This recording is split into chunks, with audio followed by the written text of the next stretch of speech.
again for joining us today. And this event is organized by Upswing Academy. We are based in Oakville, Ontario, and we offer online courses as well as face-to-face courses, hopefully starting from mid-September. So we would like to see our students into our school as well. And we do have writing courses, reading and writing programs, vocabulary, and university application programs as shown on the screen. So if you need any more information, you can always contact us through the telephone or visit our website or just scan that QR code and connect us through the WeChat. Okay, so without further ado, let me give the floor to Mr. Andrew. Okay, Andrew, the room is yours. Okay, thanks, Ming. Okay, so, wow, people are still coming in. That's pretty cool. Okay. Hi, everyone. So sorry about all those beeps. Like every time someone comes in the class, you're going to hear a beep like that. That means that people are coming into the class. But Ming, I'll leave it to you to let them in. I'm going to share my screen. I mean, it's kind of like a party, I guess. You hear people coming in all the time. What I wanted to show you guys, though, just one second, please. Okay. What you are looking at, so welcome, everyone. The first thing I wanted to let you guys know, like, we're living in these interesting times, right? This is online learning, and I'm sure some of you guys have done online learning before.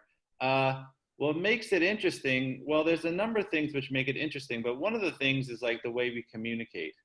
Right? So most of you guys don't have your cameras on. Your cameras are off. I have my camera on. Ming has his camera on. So you guys can see us. We can't see you. That's a little bit different, right? It makes online learning a little bit different. How are we going to see how you are learning? That's one of the questions which I wanted to mention at the beginning. The second thing is if you want to ask a question, if you want to participate, well, you're going to be typing, right? Where would you type? Type here. That's where you would write a question. You could say hello. You could say I don't understand. You could say huh. That's like a writing form. So that's the first thing. Like I always like to tell people when we're starting this course. For those of you who haven't done online learning, and I'll get a chance to meet you guys slowly as we go. What you guys are looking at here, has anyone done like a Google Classroom before?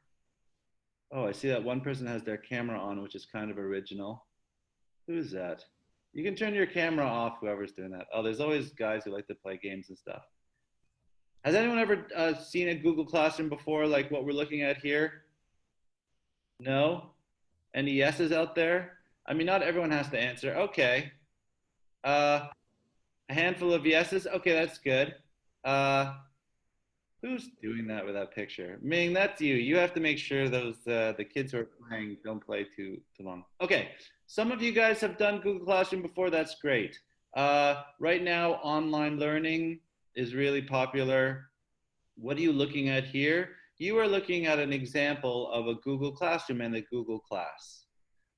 Here is, what we would be doing in a class. What I put here is, a practice quiz, which some of you guys did before the class started, and here is the materials.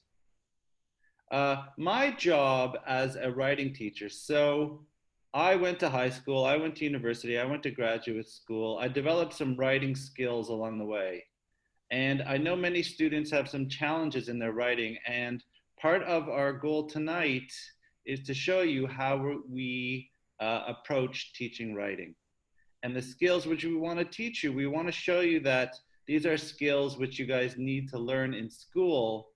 Part of the beauty of online learning is we have an opportunity to teach you how to write in an interesting way. So my goals tonight, we've got 3 things to do. 1, I'm going to talk to you a little bit about the type of writing you need to do in school and where it comes from. 2, I'm going to teach you a couple of basic writing, structures, the way we learn to answer questions. And 3, I'm going to show you how we apply it. We're going to watch this movie, maybe 2 minutes long. We're going to read a story as well, 2 minutes long, and we'll apply what we learn. So by the end of today, by the end of this hour, you'll know very quickly, like, can I learn online? Do I like learning online? Do I like my teacher? All these things you'll figure out fast. Okay, so that bell, I guess more and more people are coming. I guess that's good news. Although that bell is driving me crazy a bit, but hopefully it'll stop going. Okay, first thing. Who contacted me today? There were 2 students who contacted me today to tell me that this Google form, that there were some mistakes. I asked some of you guys to do this Google form and to answer some of the questions, and there were a couple of mistakes. I think there was a student, Alex, maybe, who contacted me. Wait, let me scroll down, or maybe it was Aaron. Anyway, if it was Alex or Aaron who contacted me, thanks for doing that. That's great. I'm glad you let me know. What are you looking at here? We will actually talk about this grammar a little bit later today, but this is just an example of a Google form. In this class, we have a really, really interesting way to build information, to learn about each other and to learn about our abilities. You know, I can ask a question and then see who knows how to do it and in what level. And we'll talk about that a little bit later, but what I wanted to show you is just one of the possibilities available with online learning. So that's the first thing. The writing course. How do we teach writing? Well, does anyone know this OSSLT, the Ontario Secondary School Literacy Test? For sure, if you guys are in grade 9 or 10, you had a chance to write it. If you're in grade 11, you probably already wrote it. If you're in grade 7 and 8 and you're in elementary school, it's something which everyone does, every high school student. And basically what it does is it's supposed to measure some basic writing skills, some reading skills. What they actually do is they have a planning guide, a planning and preparation guide, which describes what type of things you need to learn how to do in reading and writing. Here in this content guide, and I'm just showing you this for background, this is just sort of our introduction, but this is an example of the OSSLT, some of the writing things which they want students to do. They want them to answer different types of questions. There are some long writing tasks. There are some short writing tasks. A lot of our course comes from developing skills which will help you complete these type of things. Long writing tasks. Well, you might have something to do like a news report. A news report is where you have to write a very, very short article. This is an example of a news report. I'm going through it kind of quickly. You might have to write another long assignment where you have to write a series of paragraphs expressing an opinion. This is like a 5-paragraph essay. This is something we also cover in our course. And you might get something like this. This is something where I thought we would start. What is this? This is called a short writing task. I'd say that's where the beginning of our course starts. We want to teach writing. We want to teach writing skills. How do you answer a question like this? So they would give you a question like this. You would see it in school. You'll see it in all different courses. It's what we call an open-ended question. In other words, they ask you the question, what was your favorite game as a child? Well, there can be more than one answer. What they want to see is if you know how to write an answer to an open-ended question. That's really the beginning of our course. We want to make sure that you know how to do these basic writing skills. Does anyone know? Of course, it's funny because I can't see you, and if you answer, I can't hear it. You have to kind of type it.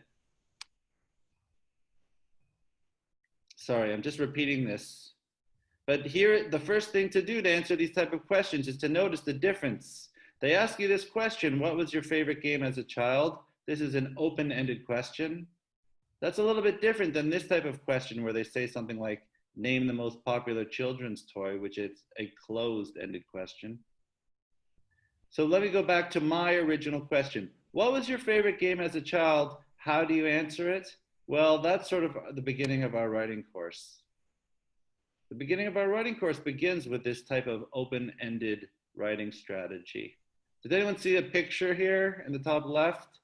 Anyone have an idea what that picture is? Anyone want to type the idea? Oh, let's say a monkey, not a monkey. An ape, says Hannah. Yeah, okay, great. Yeah, ape. So they say if you want to learn how to do an open-ended writing question, it's APES, looks like apes.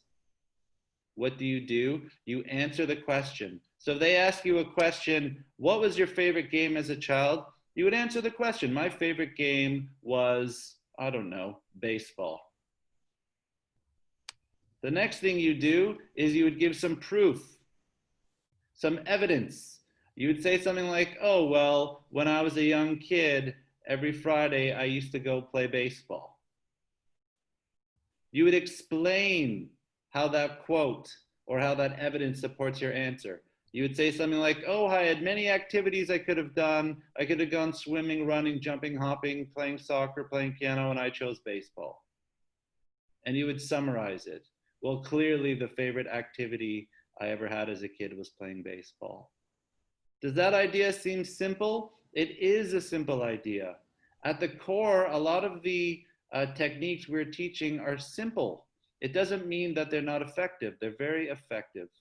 And the way you learn this is through practice. So we would ask you something like this. We might have some sort of discussion, right? Where we're asking sort of open-ended questions and giving you practice into answering, proving, explaining, summarize. Does everyone understand that? Well, I'm going to assume that you do. That would be part 1. Let's move into part 2 of our class, the thinking. Writing and thinking go together. And this time, I'm going to ask a question, but I would really like to know if someone else can answer it. Here's an interesting thinking question, okay? Which I will explain what it has to do with writing in a second. Here's a picture. It says compare and contrast pre-writing chart. If someone can explain to me what this picture means, you can understand one of the most important ideas in our class. What is this a picture of and what does it mean? Does anyone dare type an answer? Or even say an answer? Well, what do you think, Hannah? What do you see here in this picture?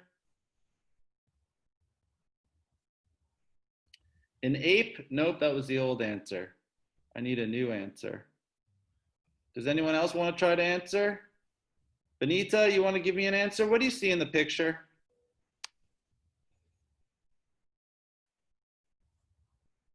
Sylvia, you want to try? I have no idea. What?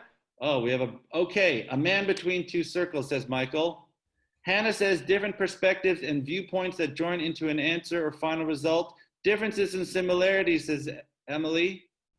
Do you see what's interesting about online learning? Do you see how quickly we can build knowledge and ideas? A Venn diagram, says Benita. A Venn diagram, says Aaron, with the correct spelling. That's great, guys. Okay, this is a Venn diagram. A Venn diagram, maybe you learned it in geometry class. What is it? It's two circles, right? Overlapping circles. Well, this Venn diagram teaches one of the most important ideas we have in the course. Seeing something in different views, says Dash. I guess that's what you have, is a Dash. That's charming. I've never met anyone named Dash.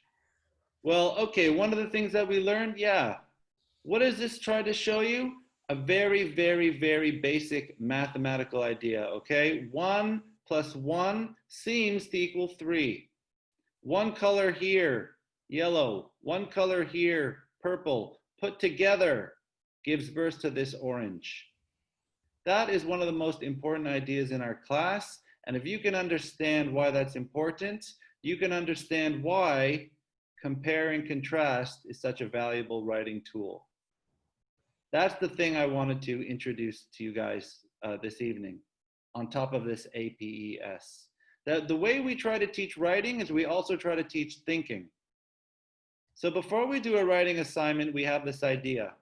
We have this idea that if we want to learn about something, we take one thing, we compare another thing like it, we see how they're similar, we see how they're different, and we learn from them.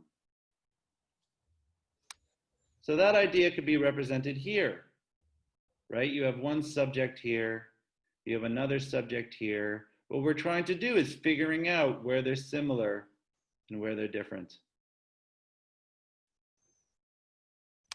So we would have, now what you see here, it looks like I'm going quickly. I realize I'm going quite quickly tonight, but just see if you can follow along on an idea level, okay? What do we have in front of us here? We have a chart. This chart is supposed to be the same as this chart. This chart has one subject here, one subject, two over there. This is how we organize the ideas. We put subject one here, subject two there. And then we write the ideas in some sort of pattern like this. That is the outline for compare and contrast. And in school, in English class, in history class, in any social science class, you're going to be asked to be doing compare and contrast. And that's one of the things that we're trying to teach in the course. So our writing class is about writing, but it's also about thinking. Let me show you what I mean. Now, do we have anyone who feels, I saw that 4 or 5 people were brave enough to type. Do we have anyone who's brave enough to read? How do we make this writing class interesting? Well, the way we make it interesting is we read interesting things. We watch interesting movies. We try to ask interesting questions, and then we compare and contrast in writing. So let me show you what I mean. We have this story called Popular Mechanics. This is not a true story, okay? It's not a scary story, but it's a little bit, well, we have to read it to figure it out, I guess. Let me show you what the story is. Super, super long story, okay? 1, 2, 3. That's it. We're going to try to read this story, see if we can understand it. We're going to watch the movie of this story, also a couple of minutes. And then we're going to try writing compare and contrast. And that's an example of the type of learning which we do online. Who is brave enough to read some of this story? I mean, I'll read the whole thing, but I like to talk, so it depends. It's good to find someone else who wants to read it. Benita, do you want to read it? If you want to read it, you have to turn on your mic. You can just read this bit, and then I'll explain it. And by the way, kids, there's one swear word here. So if you're too young, close your eyes or cover your ears. But Benita, you want to give this a shot? You want to read it? And if you don't want to read it, do me a favor and just write this. This is the only word you actually have to know in the class, pass. Pass means like, I don't want to, so you don't have to. You want to read? If you want to read, turn on your mic and give it a shot. This would be amazing if we could get someone to actually read. What do you think? Nothing from Benita. Aaron, you want to try? But Benita passes. Okay, at least we got an answer. Aaron, you want to try? Aaron says, sure. Okay, let's do this. Nice. Go. Give it a shot. Go. Early that day, the weather turned and the snow was melting into dirty water. Streaks of it ran down from the little shoulder-high window that faced the backyard. Cars slushed by the street outside, where it was getting dark. But it was getting dark on the inside, too. He was in the bedroom pushing clothes into a suitcase when she came to the door. I'm glad you're leaving. I'm glad you're leaving, she said. Do you hear? He kept on putting his things into the suitcase. Son of a... I'm so glad you're leaving. She began to cry. You can't even look at me in the face, can you? Then she notices the baby's picture on the bed and picked it up. Perfect reading, Aaron. Hold on one sec. Just let me say a couple things, and then maybe, if you feel like it, I'll let you read the second page. Okay, we're gonna read this short story. It looks right away that we have a story of a fight. There's a man and a woman. He is in the bedroom putting clothes into a suitcase. He's getting ready to leave. She comes in, she says, I'm glad you're leaving. I'm glad you're leaving. Usually, when someone repeats something, that means the second time, it means they're even more angry. I'm glad you're leaving. I'm glad you're leaving, she says. Do you hear? He doesn't say anything. And then she says, son of a beep. She's very rude to him. I'm so glad you're leaving. You can't even look at me in the face. And she starts to cry. Then she notices the baby's picture on the bed. We're going to see an interesting story here about a fight between a man and a woman. You want to keep reading, Aaron, or no?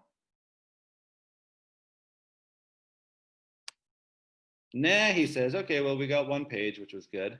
What about Dash? The guy who put the dash. Do you want to read? Or MIA3, who had a good comment earlier? Or Emily? Or Hannah? Or Michael? Or Bella, Vanessa, Alex?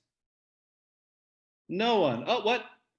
MIA3. All right, let's do it, man. Thanks. Let's do it. Page number 2. Go ahead. He looked at her and she wiped her eyes and stared at him before turning and going back to the living room.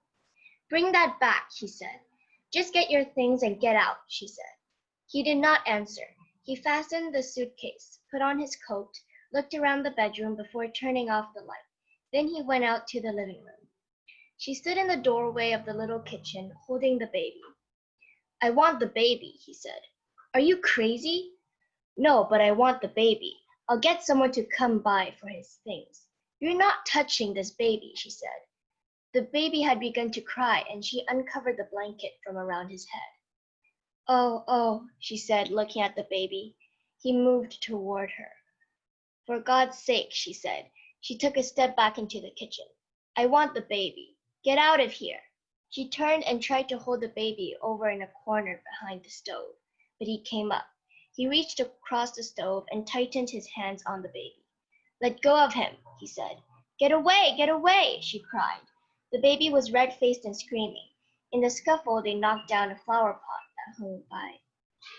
that hung behind the stove. So this is not drama class, but if it was, MIA3 would get an A+. Like that's how you read with dramatic stuff. Good for you.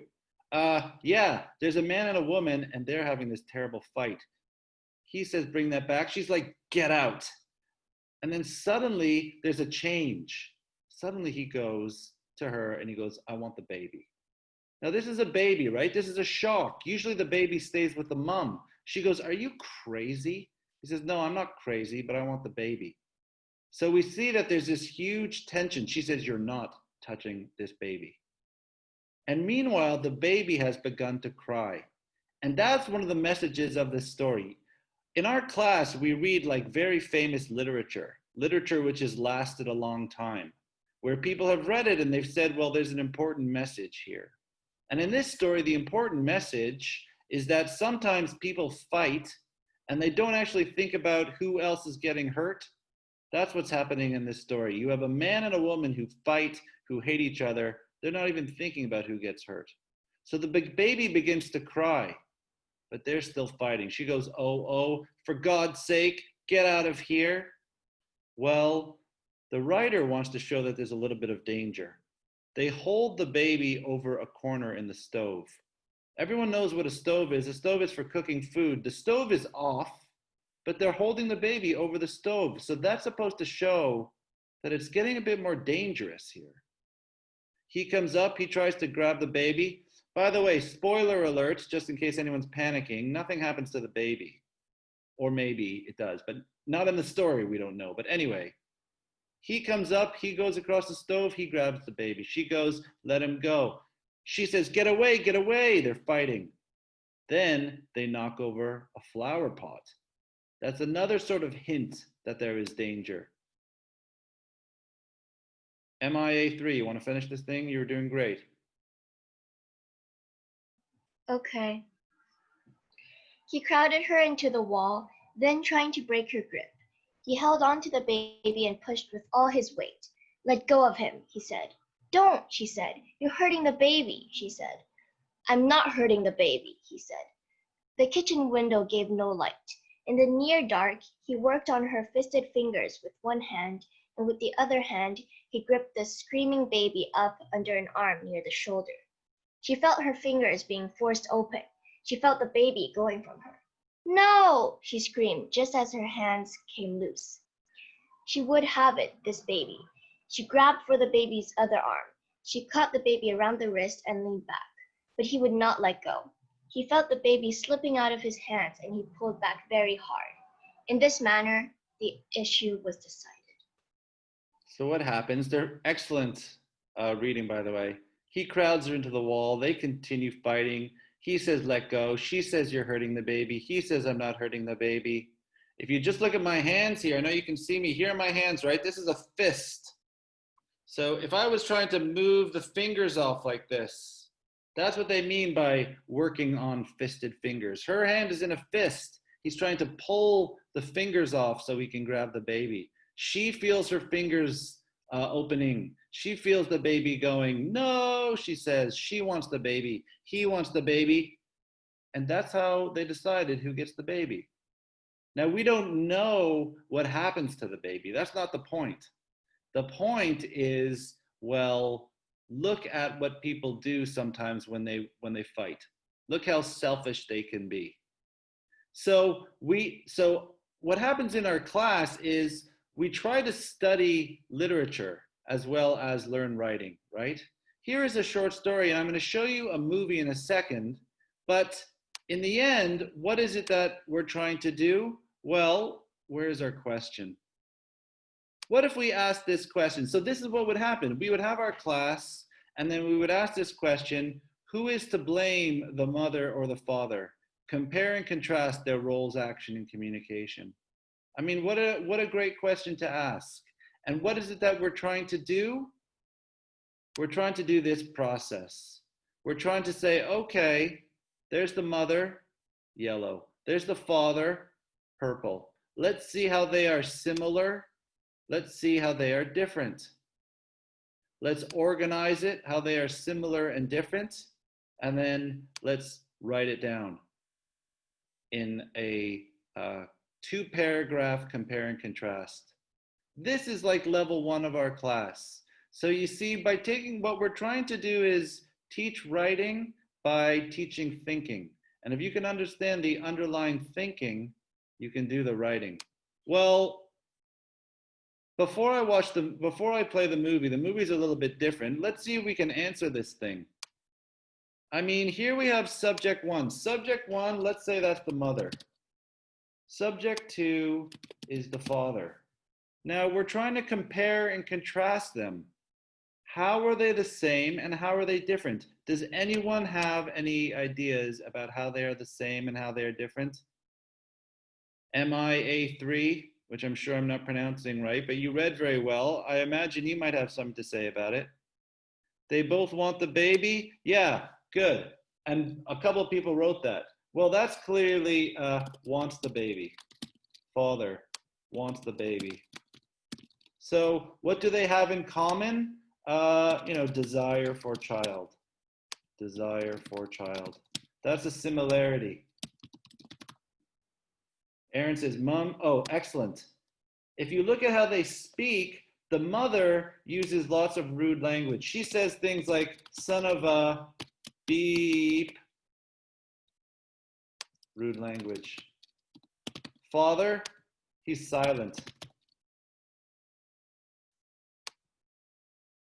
Features, no rude language. Katie says, what not? Oh, yeah. So depending on how you look at the father, some people are going to say he's very, very calm. Some people is going to say that he's repressed. Does anyone know what repressed means? Repressed means you can't experience emotions. So you might say that the mother is, begins to cry. She is emotional.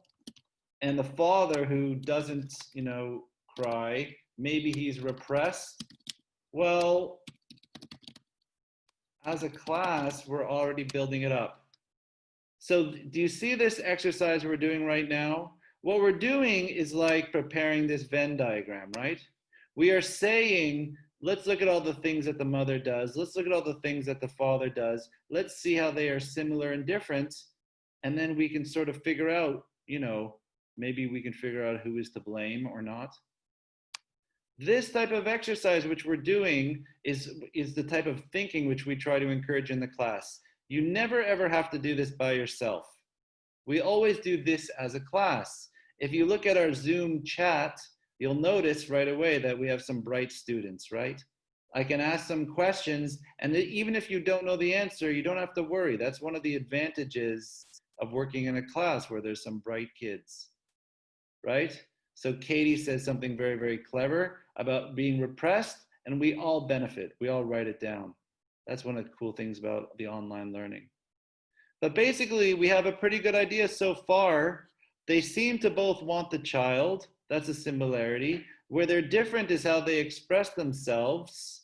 Let's take a look at the movie. Maybe we can figure out some other similarity or difference, and then we'll write it up. Let me just move back a second.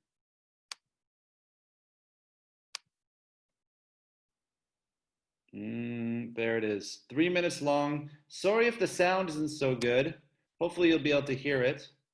I have a bad habit of always interrupting, but I'm gonna try not to interrupt this time. Okay, here we go.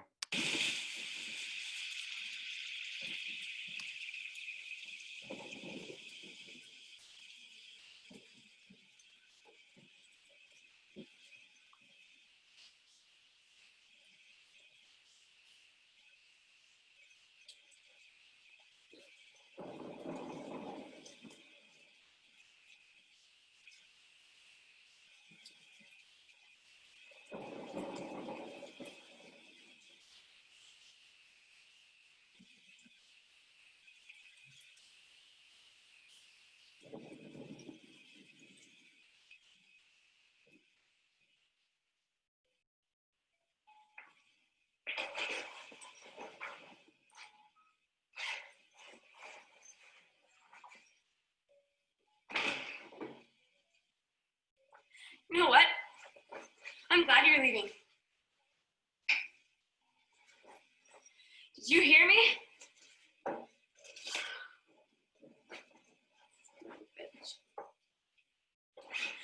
I'm glad that you're leaving. You can't even look me in the face, can you?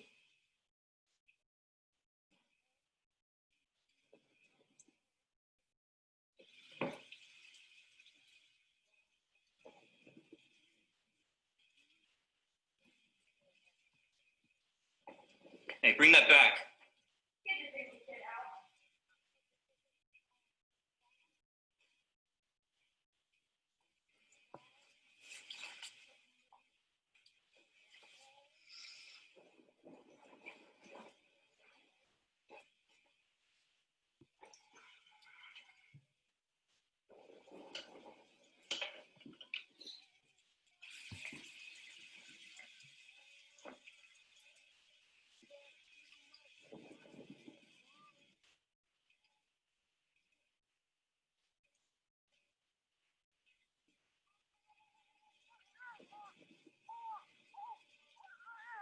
I want the baby. Are you crazy? No, I want the baby. I'll have somebody come by and get his things later. You're not touching this baby. So I want the baby. Get out of here. Let him go. Stop. You're hurting the baby. No, I'm not. No. Go home. Go. Stop. You're hurting him. Not hurting him. No. Let him go. Let him go.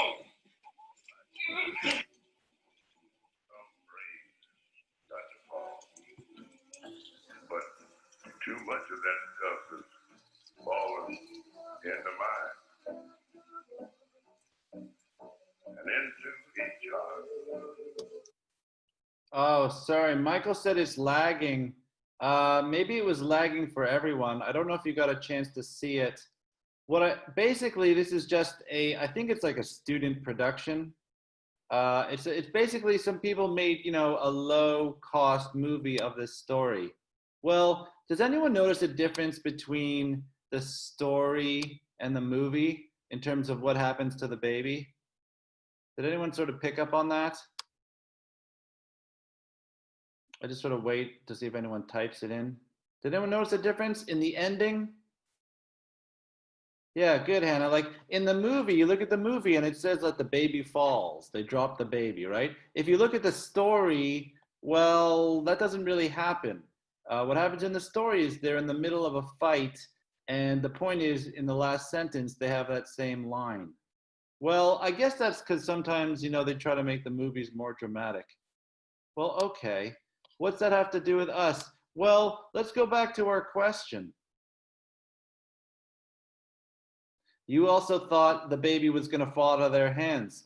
Well, you know, when we studied, I think some people, did anyone actually figure out why the story is called Popular Mechanics, by the way? We study stories on different levels. Maybe we'll talk about that another time. But basically, the author is telling us Popular Mechanics is a magazine about like how to do things. And the author is trying to be ironic. He's like, look, this is the wrong way to do things. So some people look at it and are like, yeah, I guess the baby's going to fall out of their hands. I once read a student said, oh, you know, they hurt the baby's pinky. I don't know why they thought that. I have no idea what happened to the baby. I think the baby was fine. But what is our question? Our question is, how are we going to do this? So we get this question, who is to blame, the mother or the father? Compare and contrast. Right? We have this idea. What we're trying to do is organize the information. And we did organize the information. What we need to do now to do this assignment is to follow this model. This is called the block method. This is one of the basic models for writing compare and contrast. It's 2 paragraphs. It's also called the subject by subject method. What do you have to do? You have a topic sentence. You mentioned the 2 subjects. You take the first subject, you mention the feature about it. Here's your APES. You have a transition word. You take the second subject, APES. You have a concluding sentence. I'm going to do it right now. Like I'll do it so you guys can see it. I usually model it. And then what will happen is I would give you a similar question, or maybe we'd read another story. And we would practice this type of writing, and then we would compare. We would look at the way different people wrote it, and you guys would learn from each other. And in a couple of sessions, you would learn how to do it. So what is it that we've learned from this thing? Well, here is our sort of our pre-writing chart. And we said, well, if we look at it, we see that they're similar, right? They both want this baby. They use different language. Some are emotional. Some, you know, the men and the man and the woman. I don't know if they're husband and wife. They express themselves differently, but they're fundamentally the same in terms of the fact that they both want the baby. That would be one way you could answer an open-ended question. So what would you say? You would say something like this. When one compares the actions of the man and the woman, one can see that although they act differently, they are both making a similar mistake. Look, I've done this a bunch of times, so I'm doing this quickly. I don't expect you guys to do it this quickly. I just want to show you how I do it. That would be a topic sentence. For example, the man in the story is extremely repressed. That would be a topic sentence, which I borrowed from someone here. Katie suggested that. When the woman says, you can't even look at me in the eye, he won't even do it. He is very preoccupied with himself.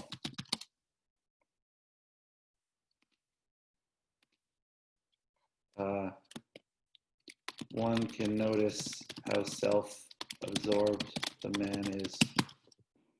That's an example of your first paragraph. We talk about the man first. That's the first subject. We give some proof about what he's doing. We try to explain what that proof says about him, and then we summarize it. What we want to say is that the woman, even though she's different, she's just as bad. So we need some sort of traditional transition word, which is going to say, you know what? The woman's just as bad. So you could say something like, well, on the other hand, the woman may express herself differently, but she behaves just as selfishly. She screams at the man, calling him a son of a... Okay, I'm not going to put the swearing in, sorry. Son of a, calling him a son of a...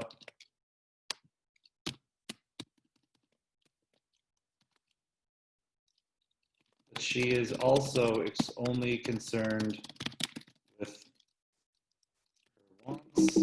Sorry about that. With her desires and not what the baby wants. Ultimately, when comparing the mother and father, one can see that they react differently, but they are both similarly, identically selfish. This is an example of a compare and contrast using the block method, which is also called the subject by subject method. So what we would do in other classes, you can imagine, we will read other stories.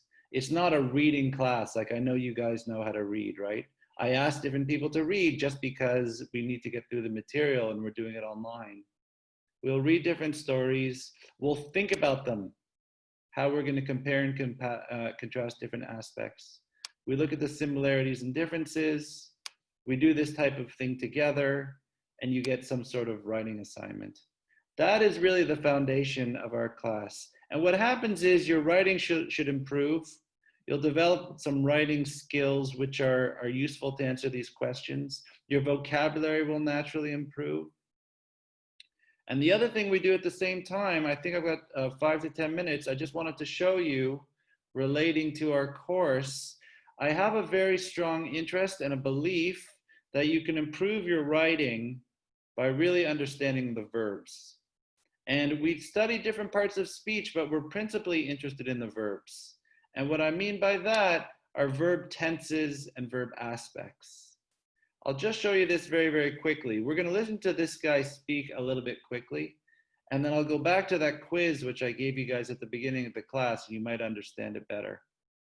Most people understand tenses. I'm going to play 30 seconds of this video, and I'll ask maybe what are the tenses. Most people know what they are, but let's just watch him. I want to introduce the idea of the verb tense. And the way I want to do that is to express the following. If you can master grammatical tenses, you will become a time wizard, a literal, actual time wizard, because tense is nothing more than the ability of verbs to situate themselves in time, specifically in 3 different times. So in the past, the present, or the future. It can happen. There's nothing really new in this. I mean, he's going to talk for 1 minute and 45 seconds, but most of you guys know about the past, present, and future. We learn it in school and you practice speaking the language, and most people know how to use past, present, and future. Where it becomes complicated in writing is where you look at a more complicated area of verbs, which is the aspect. And I actually gave you guys a quiz just for fun at the beginning of this class to test out the difference if you knew 2 different aspects. In other words, here is a question. The story takes place indoors where a man puts or is putting. Can you understand the difference between the simple aspect, the present simple and the present continuous? That's what we're trying to teach you to understand, and that's what we're going to teach you to use. Let me show you the other video, what we're talking about with aspect. It's a bit more complicated. But what I want to know today is if people have studied this in school, because it's something which a lot of teachers don't explain properly. Okay, here we go. So I've talked about the idea of verb tense, which is the ability to situate words in time. But today I'd like to talk about verb aspect, which is kind of like tense, but more so. Let me explain what that means. So with basic verb tense, we can distinguish between the present, the future, and the past, right? So now, later, then, right? past, present, and future. You guys know that part. He's just reviewing. So I could say, simply, I walk, I will walk, and I walked. So this is the past, this is the present, and this is the future. So that's verb tense, but what's really cool about verb aspect is it's this tool that really allows us to expand all the possible ways of expressing something in time. So you could just say, I walk, true, but you could also say, I am walking, or I'm walking. Or you could say, I have walked, or I have been walking. All of these things are different aspects. They're different versions of the verb to walk. That's what we're going to try to build your knowledge of. Most people hate grammar because they don't see why it's relevant, why it's useful. But what we're going to try to do is build up your knowledge of verbs, show you how to use them, and then that is another strategy we have to improve your writing. So could someone explain this to me? I mean, I saw the way MIA3 read, so maybe you're also good at explaining it, but I'll ask this to the whole class. What is the difference between this? He walks to work, he is walking to work. What's the difference? If you can explain the difference, now how would we learn about the difference of these things? Well, we've only done one class, right? What are we going to do? Well, we're going to try to figure out how they're similar and how they're different, right? That's how we learn. That's one of the important ideas of the class. We learn by taking something else, looking at how it's the same and how it's different. So that's the question I had for this. Can you explain the difference between he walks to work and he's walking to work? Does anyone want to dare type in the answer? That's what your quiz was about. Let me just switch for a second. Your quiz was, I took this story, Popular Mechanics, which is probably easier to understand and to do these questions now that we read it. And I wanted you to go through it and then figuring it out to use either the simple aspect or the continuous. He is walking to work is a present perspective. He walks to work every day.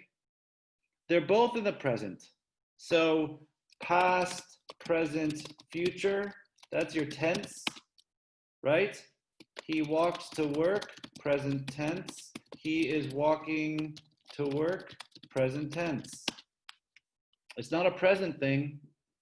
It's a different idea altogether. Emily says he walks to work every day. Yeah, that is one way. He is walking to work right now. Those are excellent examples, Emily, but who can actually explain them? What is the shortcut? What is the understanding?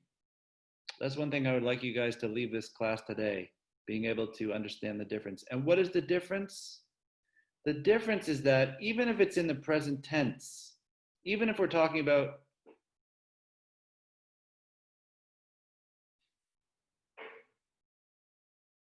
okay, good, closer. Everything except for the narrator's perspective. Take that bit out. But the other stuff is great. The difference, he walks to work. He walks to work. That means something he does daily.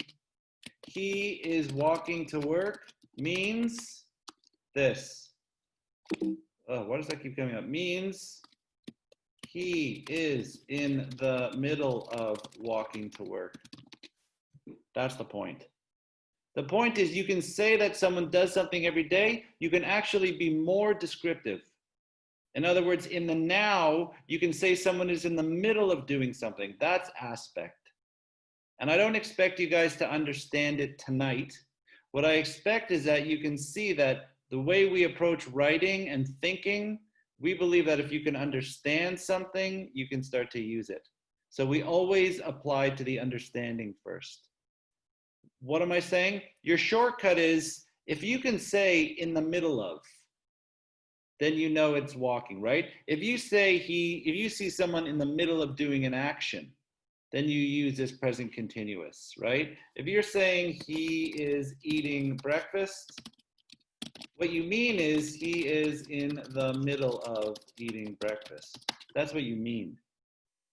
And we will see that that gives you all sorts of possibilities in terms of using English. But that, you have to see in future classes. All right, my friends, so let me just go back to our home screen. In one short hour of online time, we've gone through quite a bit. We talked about this APES, which is the fundamental. We talked about comparing and contrasting, which is a thinking skill, which will help your writing. We talked about an approach to grammar, especially that we're emphasizing the aspect. These are some of the tools we use to help improve your writing so that you can excel in high school.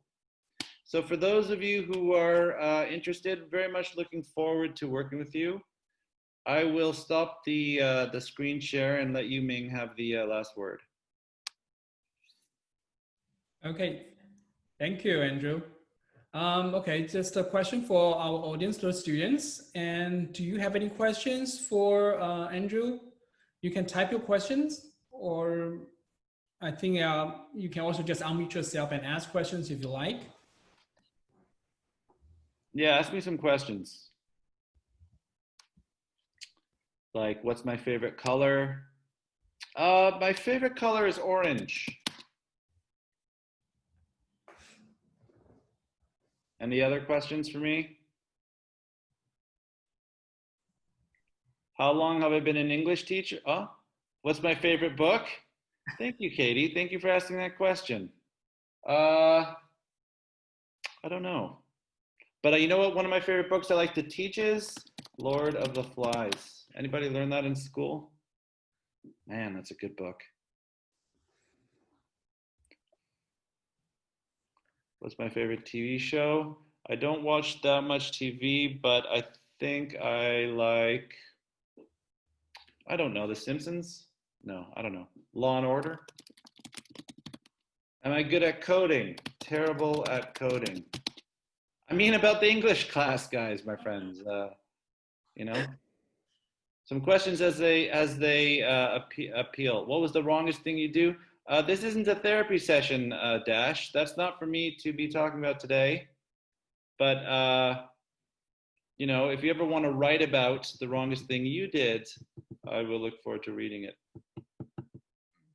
Okay, thank you for the questions. Oh, okay, let's just one last question. How does grammar influence the meaning we try to create in writing? Well, that's what we're trying to explore. Grammar shapes your ideas. The way you want to say something is influenced by the tools you have to say it, right? Which is sort of a philosophical idea, but we'll talk about it more. Good question. Yeah, that's a very good question. Okay, any other questions? Well, if not, I would like to say thank you to Andrew, and I also will be sharing the screen again. So if you are interested to know more about the writing, going through the APE thing with Andrew, or even like there's a lot more like the keyhole.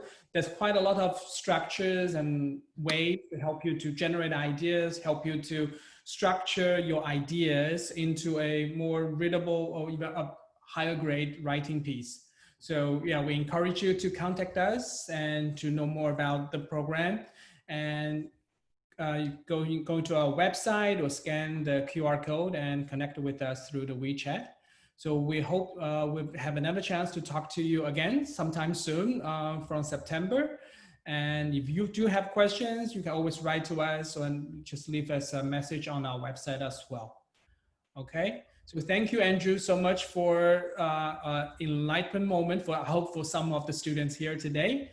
And hope everybody have a great weekend ahead. And you too, Andrew, have a great weekend.